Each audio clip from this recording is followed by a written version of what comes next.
Hi, my name is Ed Garza, Mr. Pitchman. I'm here talking to business professionals across the globe.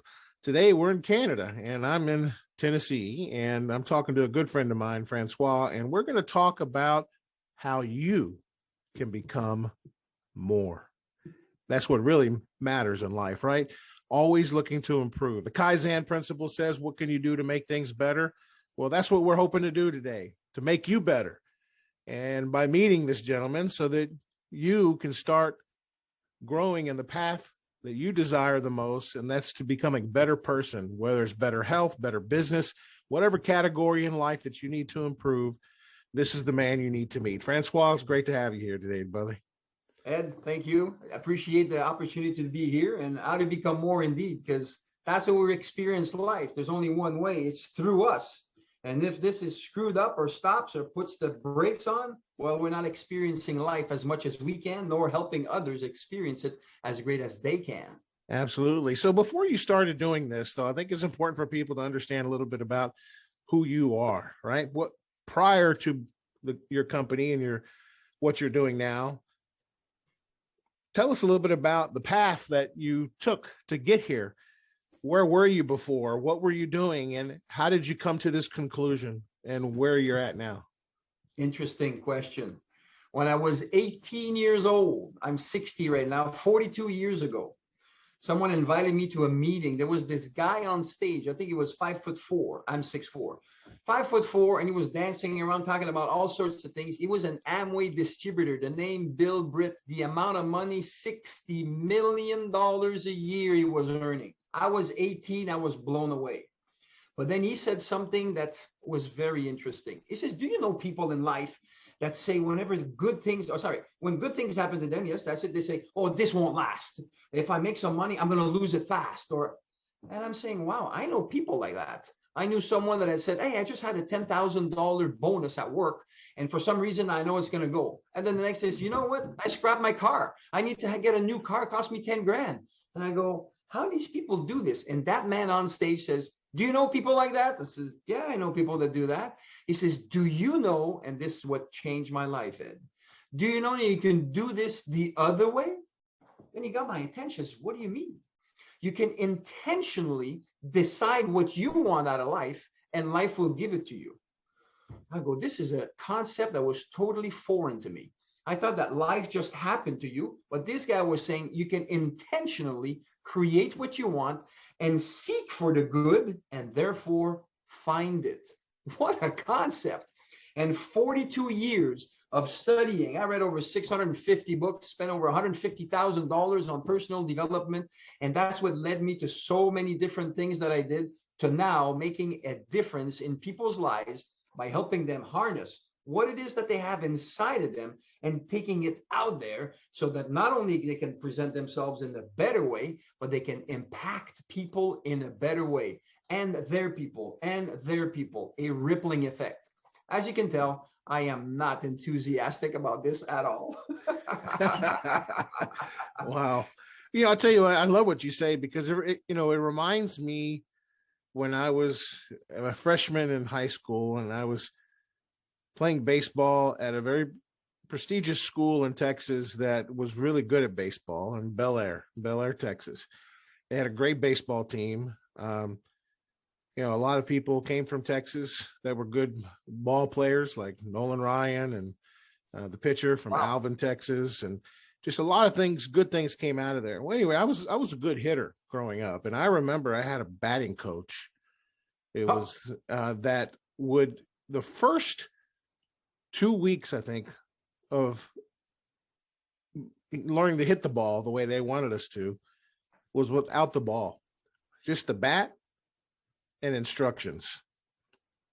Inside pitch, where you put your feet, visualizing it.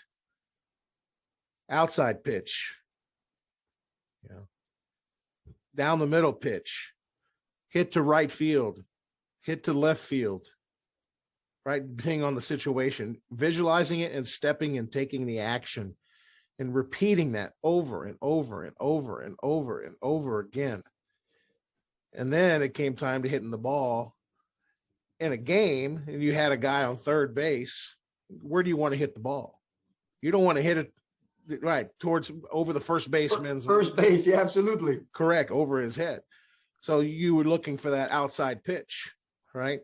And you knew your body automatically moved that way. So we became masters of that as a batting team, right? Comment on that a little bit. What was that coach doing for our mindset? Because I know it fits well with what you're talking about. I know it does. But as a young man, learning to do that that kind of set the foundation for me in terms of visualization, seeing things happen before they happen and planning for it and getting crystal clear about it. That's such a great segue into what coaching does, and congratulating that team. Why did that team do well? Because they had a coach, and a coach that knew what they're doing, number one. And then you planted a word in there. If you didn't hear it, ladies and gentlemen, rewind it. He said integration. So a lot of the things where people literally drop the ball, no pun intended, is that they feel that if they visualize things and they go, and I've seen it so many times, life's just going to happen. No, it won't. You need to take action on that. Yes, you visualize to be crystal clear is paramount to set a stepping stone for you to come to bat and literally hit the ball out of the park. But until you take action on that visualization, it will not happen.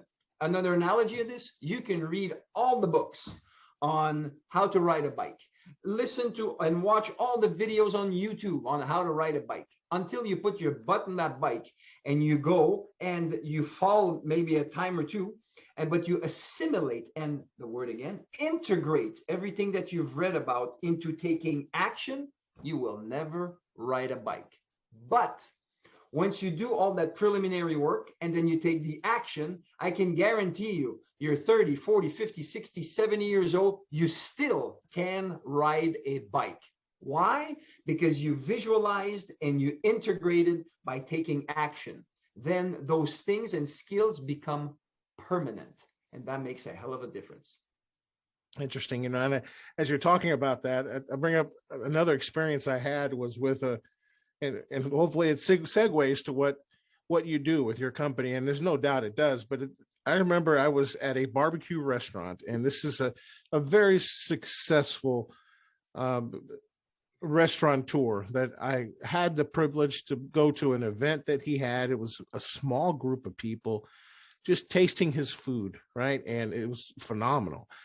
He had a bicycle in his restaurant, but on this bicycle, if you turned to the right, it would go to the left. And if you turned to the left, it would go to the right. And he challenged anybody that wanted to try to drive that bike. And let me tell you, it was the hardest thing to do because it was very uncomfortable. But he got right on that bike and he rode it around the whole restaurant. His whole concept was about thinking differently, pushing himself to think outside the box. You know, schools don't teach kids how to think. We know that. There's a problem with the school systems and educational systems. And that's sort of what we have to do when you coach somebody. Am I not correct? You got to they got to get to the place where they're a little uncomfortable and change things. You know, it's not going to be just like riding that bike every single time the same way. You got to adapt and change.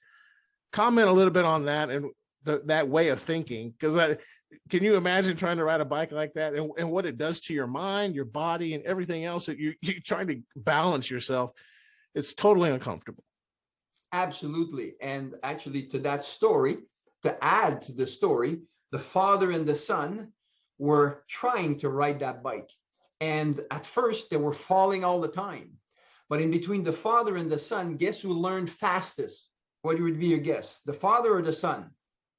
The son. And the reason is he had less embedded code into how to ride the bike. He just learned to ride a bike. The father was doing it for years, and to change when it's so ingrained in you is hard, especially by yourself. Having a coach, a mentor, someone that sees a different perspective and can help you overcome these things. And again, through integration and repetition, but guided with elite coaching, It's actually makes the learning curve and the integration much faster. So it's interesting. In the Bible, they says, become as a little child. And if you just think about what I just said with this line, you're going to go, that's what it means. Stop taking all your baggage. Become like a little child. Forget about what you know, and you will accelerate your learning curve on anything that you do. Does that make sense? It does, absolutely. So tell us a little bit about, I know that you have clients that come with you, whether they're an entrepreneur or an existing business. What's that first meeting like? Because I know you offer a consultation up front. And what should they expect? How should they be prepared in their mind? And what do they go through? Can you walk us through what that's like, when you first talk with somebody in the initial consultation, so they get kind of an idea of what to expect and sort of eliminate some of the discomfort? And also, this eliminates some of the possible pride that may be associated with an individual that thinks, oh, I don't need a coach. I mean, I've hired coaches. I know, because there's always ways to improve. What's that first step that people take, and what's it like? Give us an idea of what that discovery meeting is about. Thank you for asking. And because I'm an older gentleman, if I may say, I have a different way of doing things. Most people, when they're about to meet with someone, want to find out as much as they can about them. I don't. I try to find as little as possible about you as possible. Why? Because I will not put blinders or prejudgment on what you are doing. That's my way of doing. Number one. Number two, our interview or discussion is 100% confidential. I don't repeat that to anybody else. And so that way there's a comfort level that is there. Then after the greeting, making us chit chat just a little bit, then I go into what I believe is so paramount. What are your wants? What is it that you want? What is it that inside of you through the years, dust has collected on top of it, that even compacted, that you don't even know what you want anymore? Well, I don't know. I got a job, want to make some money, have a good retirement. No. I dust those things out, and I ask you proprietary question to go deeper into what it is that you want, so you can get clarity, because a confused mind takes no action. So the first step is to get clarity, because also we need in the medical field, if I give you advice without having a not interrogation, but an analysis, then I'm doing malpractice. I got to figure out what's going on. Right. So I ask you, what is it that you want? Then once I know exactly what you want, then I start to educate you as where you are and where you want to be. And there's a ditch in between those two things. And together we find out the hidden challenges that are stopping you from going from point A to point B. I got some questions that I ask. The answers are in you. You just don't know them. And so as I ask the question, they come out. And now we start to build a bridge in between that chasm. So instead of going through the ditch and the mud, we're building something to go over it. Then as we identify the hidden challenges that are slowing you down, then we're going to remove and replace it with something else right there and then on the call. And then we're going to cement and ingrain it, and you will have a model for you to start doing that for many other things. You will have clarity, understanding of what's stopping you, eliminating it, replacing it with something that is worthwhile, and then we ingrain this so that it stays on. Remember what I said, integration? You will have some homework to do after in order to ingrain it more, but you will have the roadmap to make this happen. And from there, very simple. You implement on your own, at your own speed, or you decide if we're compatible on both sides that we want to work together, then I will accelerate the curve to implementation, integration, and results that stick.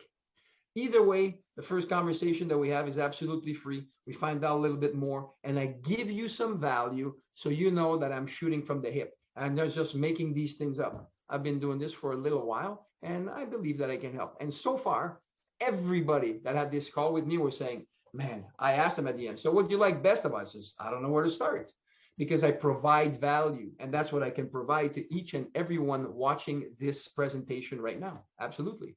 Fantastic. So tell us a little bit about the experience as a customer that you may have at your coaching. Give us a story, a success story of, and crystallize it a little bit. how Sure. you got them to the place where they had an aha moment and they realized what was holding back, and now they just went for it, and they went for those goals to reach them, and you helped them become a better person, to become more. Give us a crystallized version of a success story that was one of your Excellent. favorites. Okay, well, one of them that comes to mind is a real estate agent, so commission based, that came to me. So, and the first thing I says is, if you don't, and she was making $5,000 a month, which is not too much, but $5,000 a month, and that's what she was making. And the first thing I says, you got to look in the mirror. It's not the market, it's not the circumstance, it's not the people. You got to look in the mirror. The results that you have are directly related to what it is that you do. So once we established that, then we went to find out, what is it that you want? And she didn't know. Oh, I want to be a listing agent. I want to be a selling agent, or maybe, and it was confused. So I says, so let's find out one. You can you can date a niche. You don't need to marry it. So she decided on one point. Says, okay, let's work on that. And then we work on something that is so lacking in many of you, ladies and gentlemen, that are sales commission based. Your presentation, should I say it? I'm Frenchman. Maybe I can. It sucks. You're leaving too much money on the table because you're thinking about you. You got to stop doing that. How can you serve people? You're in the service business. Serve the people. Find out what they want. After I enrolled her in a 6-month program of mine, after 3 months, she was making steady $30,000 a month. After 6 months, she was hovering in between 30 and 50,000 a month from 5,000. And last month of May, was the 9th month. She called me and she says, last month I generated $78,000 in commission. Woo! I'm so excited. It's a gradual change that needs to be taken with integration. And there's a lot of moving pieces. And to me, my key to success is that you need to have mindset with skill set. But in that order, you need the mindset and the skill set, because you can have the mindset of a giant and you do nothing, not going to happen. You can be the best at doing something with the wrong mindset, not going to happen. You need to have those two combined. And that's where it's an art and a science, that the intricate balance in between the two, so that you become like a Ferrari, because all of you are Ferraris. And all you need is fine tuning of your engine. So when you step on that gas, boom, it goes right away rather than lag. And that's what I help you do. Did you see? I said, help you do. You have to do the push-ups if you want to get the strength. I can't do them for you, but I'm there to get you to get the perfect form to do it with repetition and concentration. And therefore, you can do them again and again and again. And then to come full circle with what you said at the beginning, then you can knock them out of the park every time. That's great. That's awesome. Well, no doubt you have fun at what you do. You love what you do. You could work with anybody at any stage of their life, and in any part of the United States, any part of Canada, Europe, just about anywhere, right? I mean, as I long have as clients in Singapore, in Malaysia, in London, England, in Ireland, in Canada, and in the US so far. And so, yeah, I love it. That's brilliant. Yeah, it's great. It's lovely. That's Life great. is great. Life is good. Yes, it is. All the time. Well, hey, here's a challenging question to you. Okay. Francois, this is hypothetical, but if I never had the chance to talk to you again, or anybody out listening to us right now, they never got to see your smiling face, your bald head, and who you are. And you only had one thing to tell us, and this was the last thing you were going to tell us about you.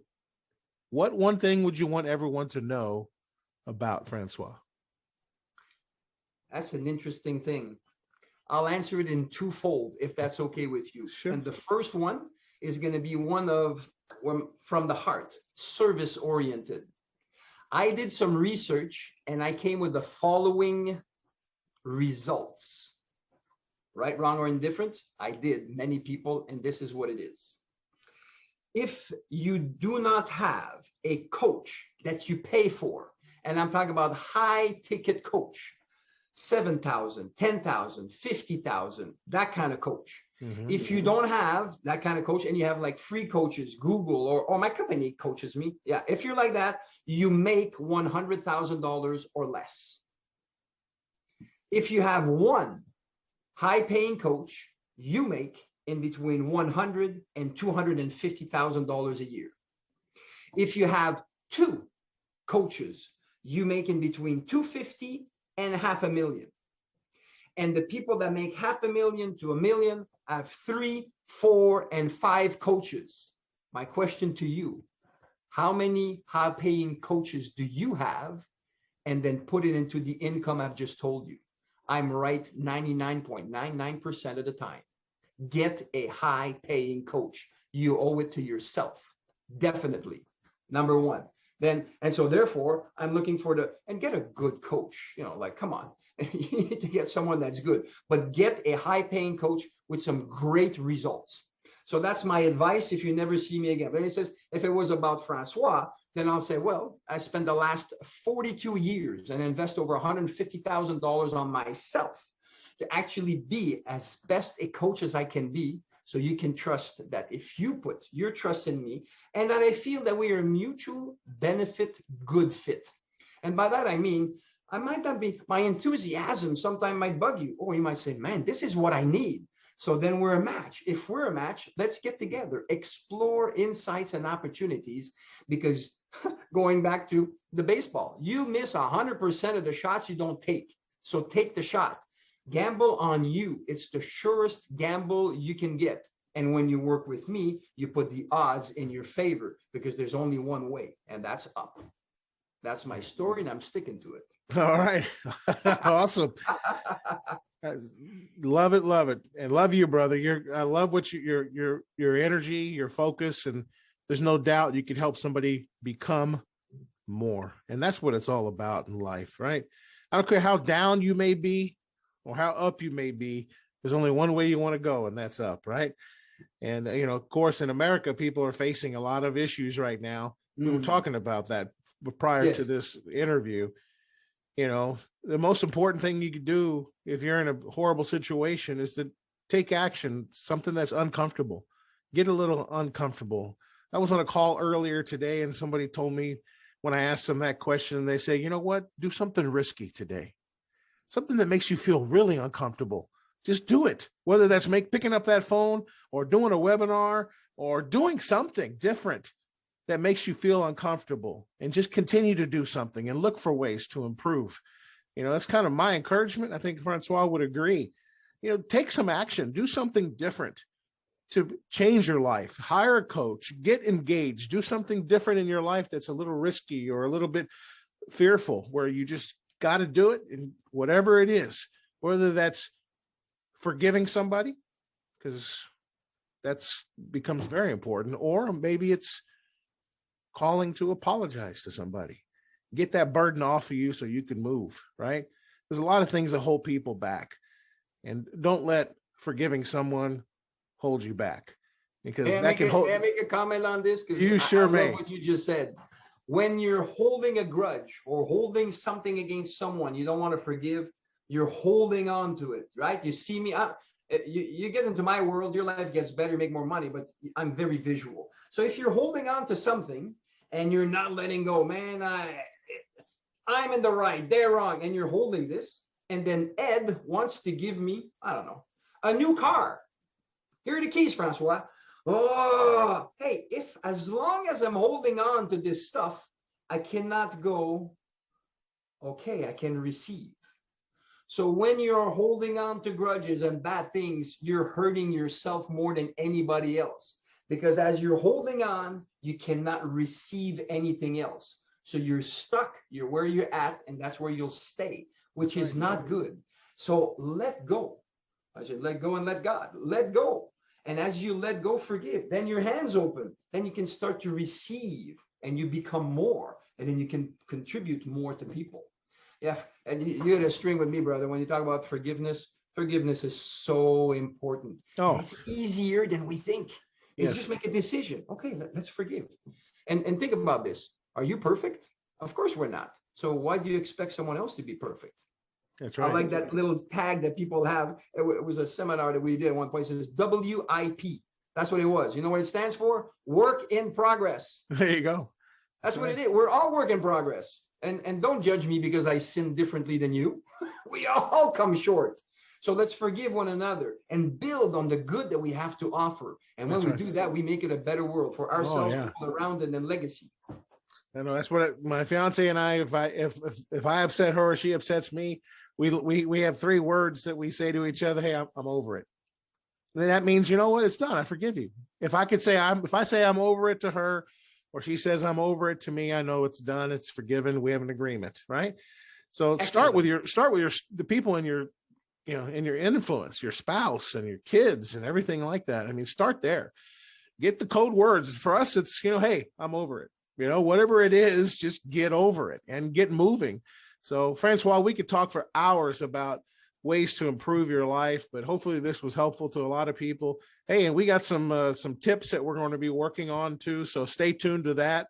You're gonna love them. There's going to be practical tips that help you apply and take action today.